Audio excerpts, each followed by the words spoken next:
So basic routing protocol configuration is very similar to the iOS syntax. You're gonna see in a couple. The only difference is that unlike the iOS, the ASA uses subnet masks instead of wildcard masks for network statements. And ASA also uses subnet masks instead of wildcard masks also for ACL definition, as you're gonna see in a couple. So the ASA doesn't support, has not implemented wildcard masks, just regular subnet masks. Now, in order to manage remotely the ASA via SSH, Telnet, HTTPS, whatever, because ASA is a dedicated firewall appliance as opposed to a router, which from the router point of view, firewall is going to come up as an added feature. So because the ASA is the dedicated firewall, then it's going to run by default in what is called closed mode from the management point of view, where no remote access is being available by default. So Telnet, SSH, HTTP, HTTPS access for management is going to be not allowed by default. You have to make that happen. So to manage the ASA remotely, assuming it's going to be reachable by routing, you have to first enable the protocol with only Telnet being enabled by default. So if you want to manage it via SSH, you got to enable SSH to begin with. If you want to manage it via HTTP, you got to enable HTTP to begin with. Then you gotta configure what are the allowed IP addresses used to connect for management. Like if you want to manage the ASA from your PC, which has an IP address of 10.10.10.10.10, then you gotta tell the ASA that you allow the ASA to be managed from that IP address of 10.10.10.10. So that's what I was saying, that the ASA runs in closed mode by default. Then you also have to configure AA for authentication, which is unlike the iOS, where by default you just can configure a password and you can get authenticated with the password. Or if you use SSH, you can just configure username and password and get authenticated with username and password. On the ASA, you have to configure AA for authentication. So on the ASA, there is no AA old model and AA new model. If you want to authenticate on the ASA for management, you have to enable AA for authentication. And then of course you have to define users in the local database. Telnet is going to be the exception that supports likewise only passwords, but if you use SSH, HTTP or HTTPS, you have to define users in the local database. So repeat that Telnet allows you to, as we know, connect only via a password.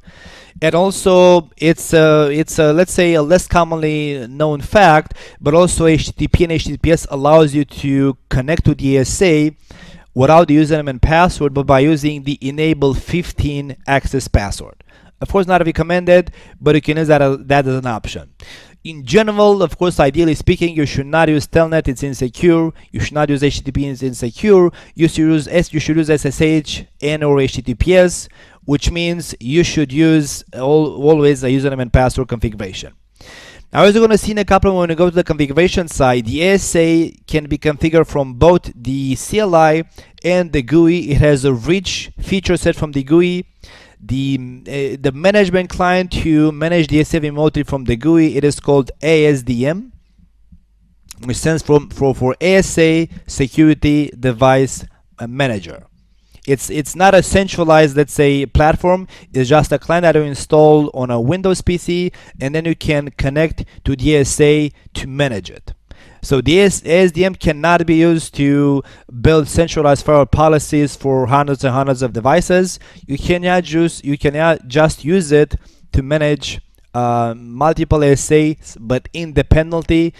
You cannot configure centralized policies and then deploy it to all of your firewalls using the ASDM platform. For that scope, Cisco has another product which is called CSM, or Cisco Security Manager.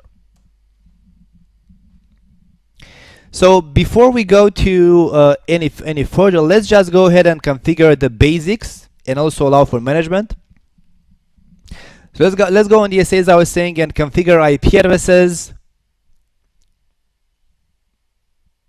in those two subnets, in VLAN 37 and VLAN 47.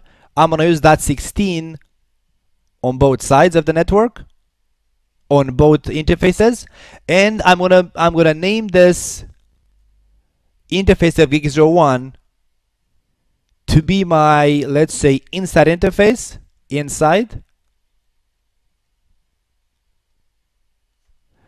and this one to be, let's say, the internet interface. I'm not going to name it outside, just internet for the sake of it. So let's go on the ASA. I'm connected to the console, so I don't need to enable remote management for the moment. I can just go to the console. You say show interface IP brief, not show IP interface. Show IP interface, be show interface IP brief. And you see in there that it's pretty much unconfigured, has nothing configured. Only the built-in pre-configuration. We're going to speak about certain aspects as we move on with the configuration. So let's go on interface gig 00, as I was saying. Gig 00, and I'm going to say IP address 136.1.47.16. So the order of operation doesn't matter. If you configure first the IP address, then the name if, and then the security level. As long as you can configure all of them, doesn't matter the order of operation. And then you say name if internet, name if internet. There we go. It's going to have a security level of 0 by default, as I was saying. Only for the inside name if you get a security level of 100. Otherwise, for our name if is going to be a default security level of 0. And no shut. Exit. Then interface gigabit 01. IP address 136.1.37.16. Name if inside.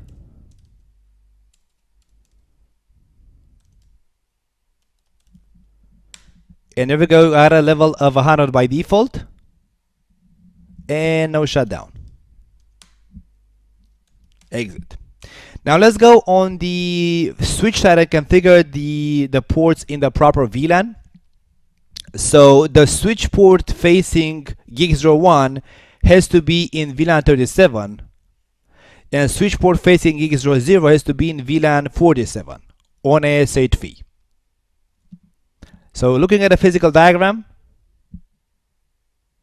AS8V gig 00,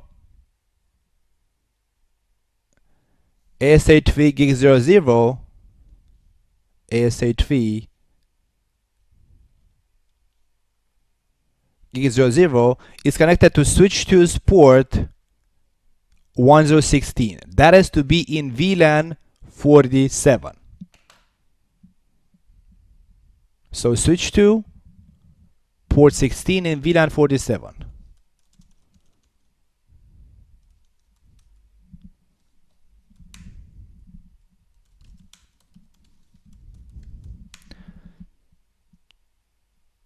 Switch port mode access. Switch port access VLAN 47. Span port fast just to put the port in instantly into forwarding mode, and no shutdown. Show span interface FA1016. It instantly went to forwarding. There we go. And show span interface FA1016 detail. I also see that port fast is enabled. And then gig 01 has to be in VLAN 37. And if you look at the physical diagram on AS8V, gig 01 points to switch 1 port 17. That has to be in VLAN 37.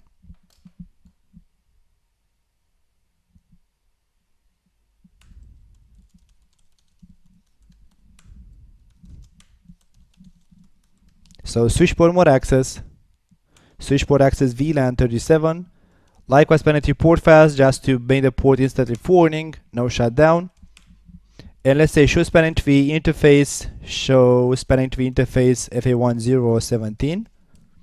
And should be to forwarding in VLAN 37, and there we go.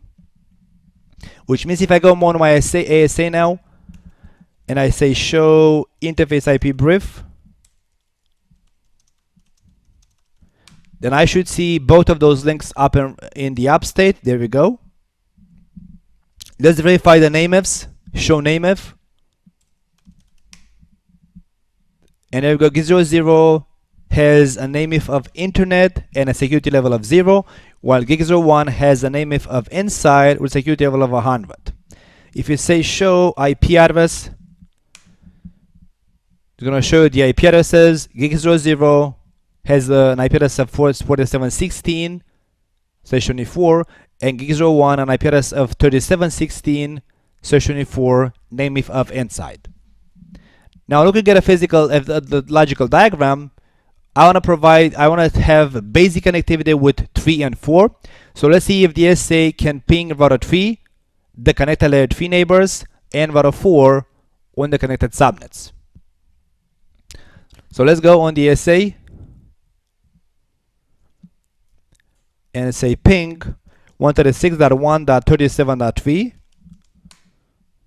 and there we go, it works. And ping 136.1.47.4, and let's look on router 4. Show IP interface brief, extrude unassigned. Router 4 is up and running, but it's connected to switch 3. So probably switch 3 is not initialized. Let's say connecting tab file. Let's go to switch 3 and quickly configure that switch up as well. Show VTP status.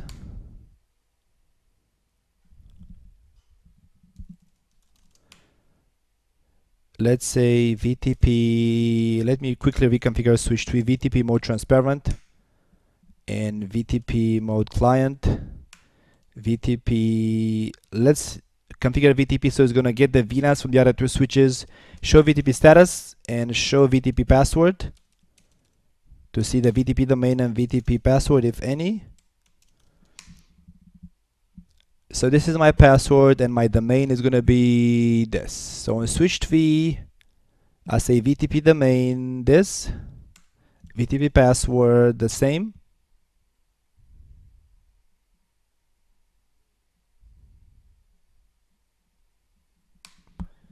Do show VTP status.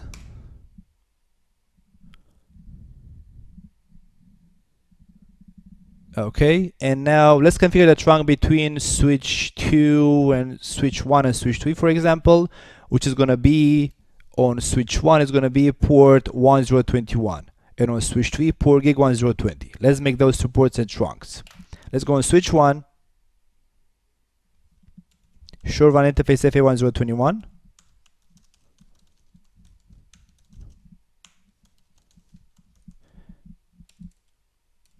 Switch port trunk encap.1q, switch port mode trunk, no shut. And on switch 3 is going to be port gig 1020.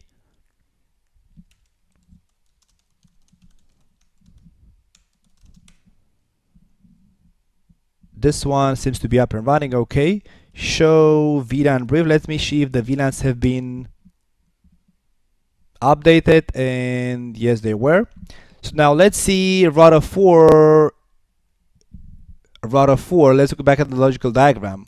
I gotta make sure that router 4's FA00 is in VLAN 47 on the switch side. And if you look at the physical diagram, router 4 FA00 is connected to switch 3 on port gig 101. I gotta put that port into VLAN 47. Let's go on switch 3. Undebug all. Show run interface gigabit 101. There we go. This has to be in VLAN 47. Switch port mode access. Switch port access VLAN 47.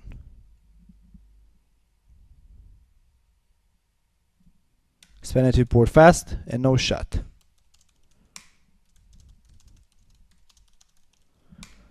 Let's make sure there's no routing enabled, and